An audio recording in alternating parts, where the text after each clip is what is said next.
Hello बच्चों, मैं Bhupendra Kumar BPSC विद्यापीठ में आप सभी का स्वागत करता हूं। और आज मैं पुनः आप सभी के समक्ष बिहार से संबंधित एक बहुत ही महत्वपूर्ण परीक्षोपयोगी सामग्री को लेकर उपस्थित हूं। जैसा कि हम सभी जानते हैं कि आज समस्त विश्व पर्यावरण की गंभीर समस्या से ग्रसित है और पूरे विश्व स्तर पर पर्यावरण संरक्षण और पर्यावरण को शुद्ध करने के प्रयास जारी हैं। इसी प्रकार का एक बहुत ही महत्वपूर्ण मुद्दा है हमारे बिहार सरकार की योजना जल जीवन हरियाली योजना। आप सभी जानते हैं कि वैसे हमारा बिहार तो पिछड़े प्रांतों की श्रेणी में आता है, यह दुखद है, लेकिन बिहार सरकार के कई प्रयास सराहनीय रहे हैं। जैसे हम सभी ने पढ़ा है कि बिहार सरकार ने कृषि के क्षेत्र में उत्कृष्ट उपलब्धि या सराहनीय उपलब्धि प्राप्त किया, जिसके लिए बिहार सरकार को लगभग 3 बार कृषि कर्मण पुरस्कार मिल चुके। ठीक इसी प्रकार की एक सराहनीय प्रयास बिहार सरकार की है पर्यावरण के संदर्भ में, जिसमें बिहार सरकार की सराहना पूरे भारत में हुई। और यह योजना है जल जीवन हरियाली योजना। और आप समझें कि यह चर्चित हो चुका है, कारण कि 17 जुलाई हाल ही में 17 जुलाई 2023 को नई दिल्ली के विज्ञान भवन में चतुर्थ राष्ट्रीय जल पुरस्कार की घोषणा की गई। और इसके तहत अपने बिहार को आंध्र प्रदेश के साथ संयुक्त रूप से तृतीय पुरस्कार मिला। और यह जो प्रयास है, यह जल जीवन हरियाली योजना के तहत किए गए बिहार सरकार के सघन प्रयास का परिणाम है।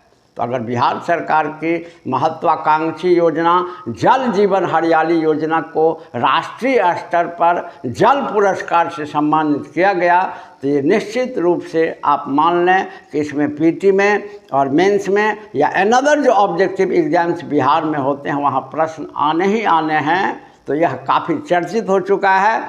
और थोड़ा सा ऑब्जेक्टिव के व्यू से ध्यान में रखें कि इस पुरस्कार के तहत प्रथम पुरस्कार मध्य प्रदेश को और द्वितीय पुरस्कार उड़ीसा को मिला है, और तृतीय पुरस्कार अपने बिहार को आंध्र प्रदेश के साथ संयुक्त रूप से मिला है। तो निश्चित रूप से बिहार सरकार की यह एक सराहनीय उपलब्धि है।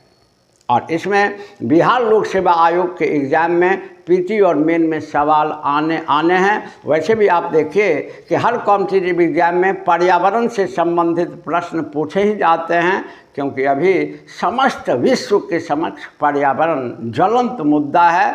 और पर्यावरण की समस्या से, पर्यावरण प्रदूषण की समस्या से, जलवायु परिवर्तन की समस्या से कैसे निजात पाया जाए, इसके लिए पूरे विश्व स्तर पर प्रयास किए जा रहे हैं। ऐसे में हमारी बिहार सरकार द्वारा किया गया प्रयास अगर सराहनीय है, राष्ट्रीय स्तर पर पुरस्कृत है, तो निश्चित रूप से हम सभी बिहार वासियों के लिए यह सौभाग्य का विषय है।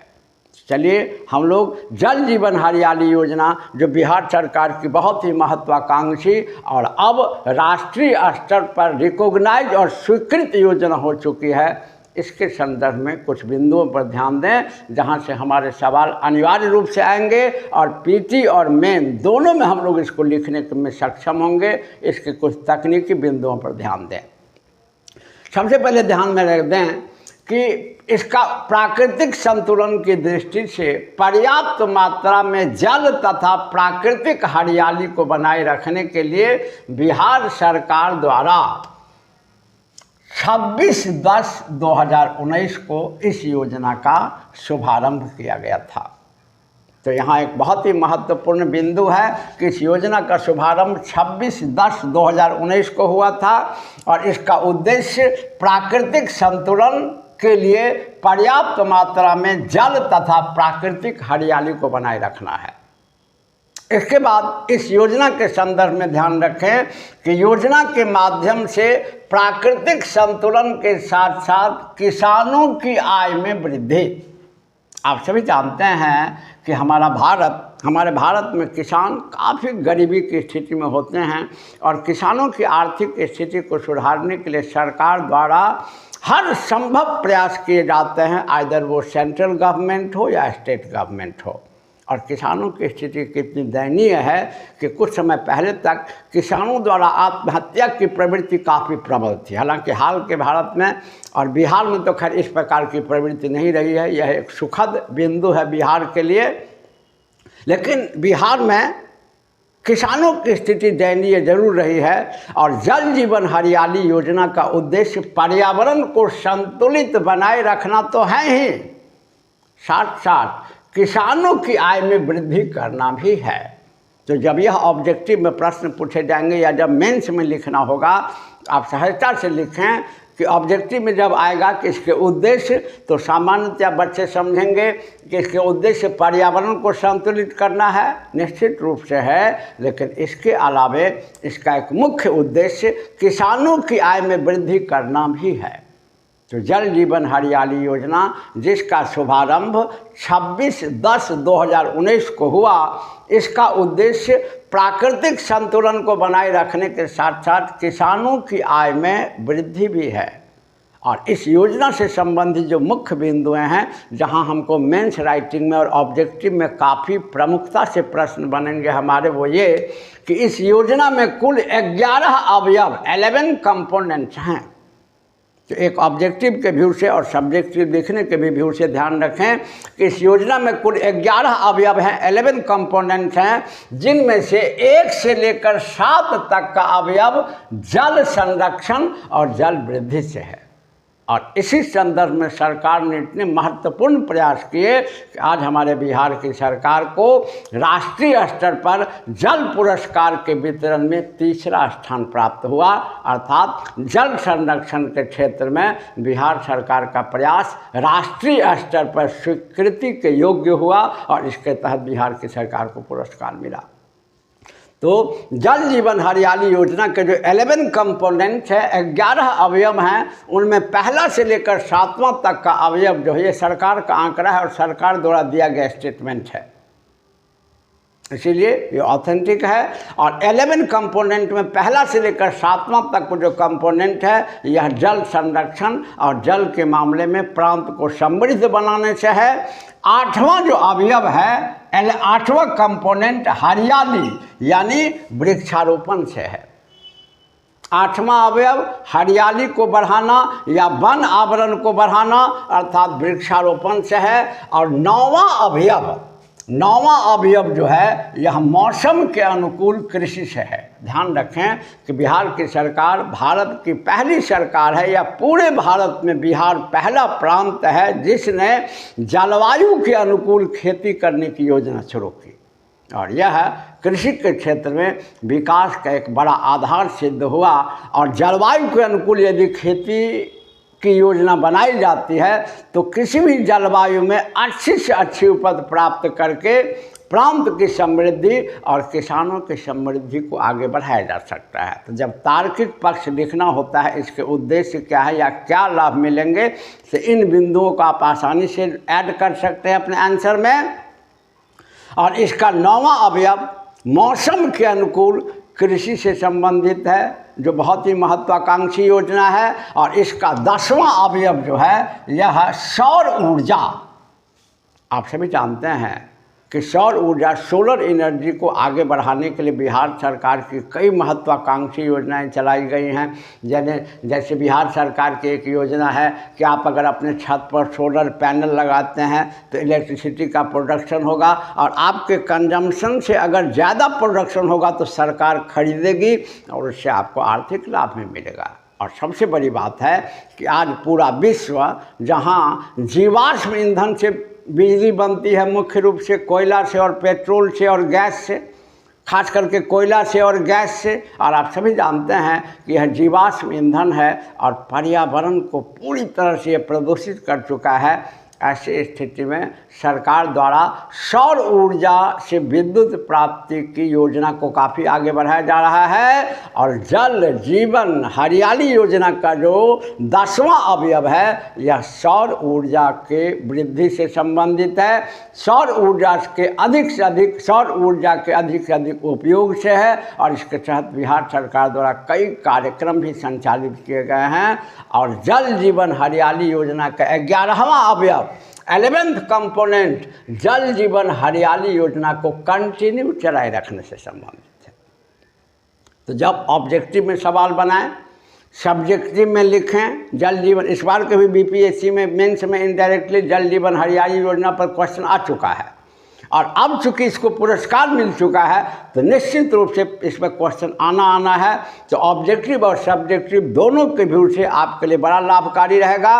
और मेरे ख्याल से याद हो गया होगा कि जल जीवन हरियाली योजना के कुल 11 कंपोनेंट्स है, 11 कंपोनेंट्स अवयव हैं जिनमें पहला से लेकर 7वां तक का अवयव जल से संबंधित है, 8वां अवयव हरियाली यानी वृक्षारोपण से संबंधित है, 9वां अवयव मौसम के अनुकूल खेती से संबंधित है, 10वां अवयव सौर ऊर्जा से संबंधित है और 11वां अवयव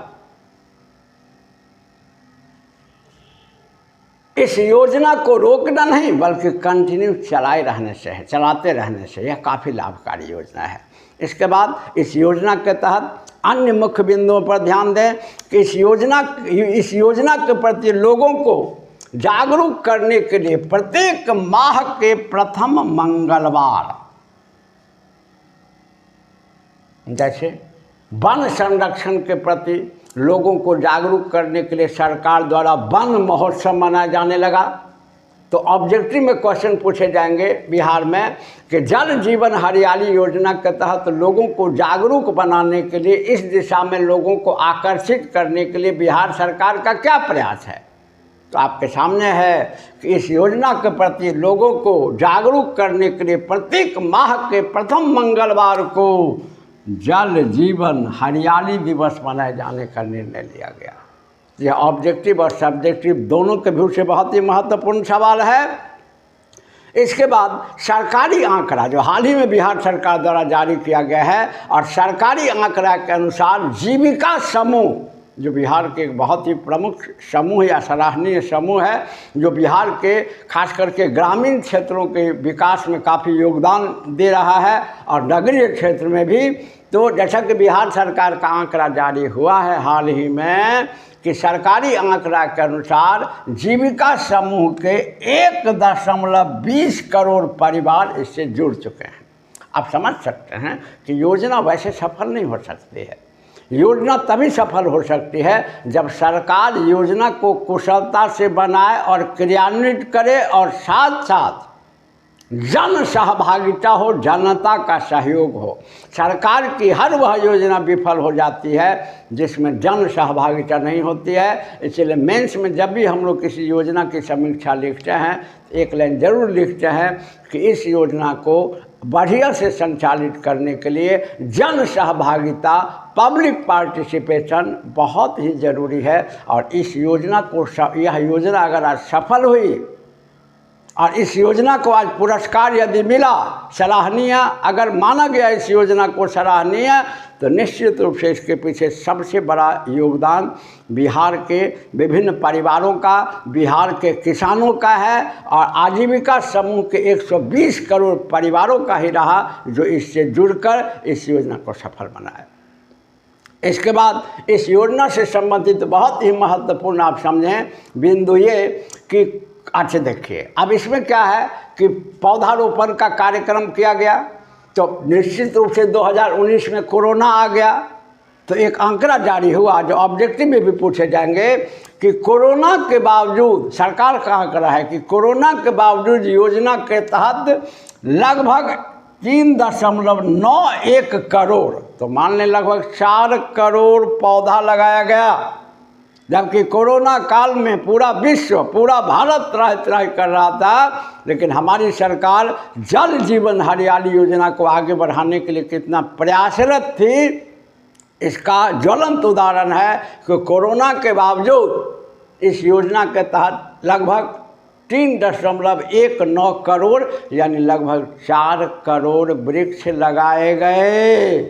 और योजना के तहत सरकार द्वारा पोखर या तालाब बनाने तथा खेतों की सिंचाई के लिए किसानों को 75,500 की सब्सिडी आर्थिक सहायता के रूप में दिए जाने का प्रावधान किया गया है, जो डायरेक्टली ऑब्जेक्टिव में और सब्जेक्टिव में तो लिखने में काम आएगा ही। इस योजना को सफल बनाने या सरकार द्वारा उपलब्ध कराया गया लाभ, तो याद रखें कि कोई किसान अगर तालाब खोदता है या पोखर बनाता है, निश्चित रूप से जल को संरक्षित करने का आधार लो लैंड होता है। तो लो लैंड में सबसे प्रमुख बिहार में तालाब आता है, पोखर आता है। और योजना में यह प्रावधान है कि यदि कोई किसान पोखर या तालाब बनाता है या खेतों की सिंचाई के लिए और व्यवस्था करता है, तो इसके तहत सरकार द्वारा 75,500 की सब्सिडी आर्थिक सहायता के रूप में दिए जाने का प्रावधान है। तो बिहार सरकार ने जल जीवन हरियाली योजना की केवल घोषणा नहीं की, बल्कि इसको सफल बनाने के लिए कई मुख्य कार्यक्रम अपनाए। इस योजना के मुख्य 11 कंपोनेंट रहे और यह योजना बिहार सरकार की सफल रही, जिसका ज्वलंत उदाहरण हमारे समक्ष है कि आज इस योजना को राष्ट्रीय स्तर पर स्वीकृति मिली और भारत सरकार द्वारा नई दिल्ली के विज्ञान भवन में पुरस्कार वितरण समारोह में, जो 17 जुलाई 2023 को हुआ, और यह पुरस्कार वितरण था 4th राष्ट्रीय जल पुरस्कार। इसके तहत बिहार सरकार को 3य पुरस्कार मिला। और निश्चित रूप से यह जो पुरस्कार है, यह सरकार द्वारा जल जीवन हरियाली योजना के तहत किए गए सघन और सफल प्रयासों का परिणाम है। तो मेरा विश्वास है कि इसके बारे में आप अच्छा ढंग से समझे होंगे और इसमें पीटी और मेन से रिलेटेड सभी प्रश्न आपके गारंटीड बनेंगे, सभी प्रश्न आपके गारंटीड बनेंगे। और मेरा विश्वास है कि आप इसको बढ़िया से समझे होंगे और आप अन्य आगे के वीडियो को बढ़िया ढंग से प्राप्त करने के लिए आप चैनल को जरूर सब्सक्राइब करें, वीडियो को लाइक शेयर जरूर करें। और फिर इसी प्रकार के किसी उपयोगी वीडियो को लेकर मैं पुनः उपस्थित होऊंगा। तब तक के लिए धन्यवाद।